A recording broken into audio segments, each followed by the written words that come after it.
এবার 2025 আইপিএলের শিরোপা জিততে পারে কোন দল জানিয়েছেন সৌরভ এবং কলকাতা নাইট রাইডার্সকে নিয়ে যা বললেন তাতে মাথায় হাত এবার সকল কেকেআর এর ফ্যানদের। তবে সেটা জানার আগে আমাদের চ্যানেলে নতুন হলে চ্যানেলটি সাবস্ক্রাইব করে সঙ্গে থাকুন। চলুন শুরু করি। তিনি একটা সময় কেকেআর এর ক্যাপ্টেন ছিলেন, তবে এখন আইপিএলে তার প্রিয় দল কেকেআর নয়। আসলে এবার অনেকেই বলছেন কেকেআর এর বোলিং ইউনিট বেশ দুর্বল।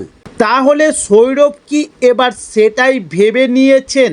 তবে গতবার চ্যাম্পিয়ন কেকেআর, তবে এবার কেকেআর এর ক্যাপ্টেন বদল হয়েছে, এমনকি মেন্টারও নেই গৌতম গম্ভীর।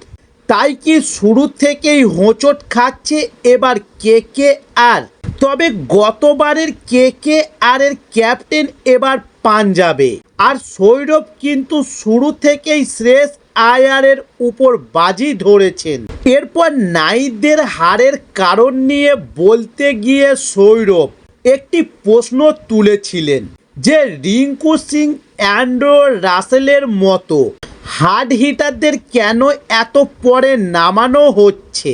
তবে কেকেআর এর ব্যাটিং অর্ডার নিয়ে ভাবা উচিত বলে জানিয়েছেন সৌরভ। তবে এবার কোন দল আইপিএল জেতার সম্ভাবনা বেশি বলেছেন সৌরভ। আইপিএলের মতো প্রতিযোগিতায় সব কিছু এত দ্রুত হয়, যে কোনো হারাটা ধাক্কা, আর কোনটা নয় সহজে বোঝা যায় না। সময়ই এই প্রশ্নের জবাব দেবে।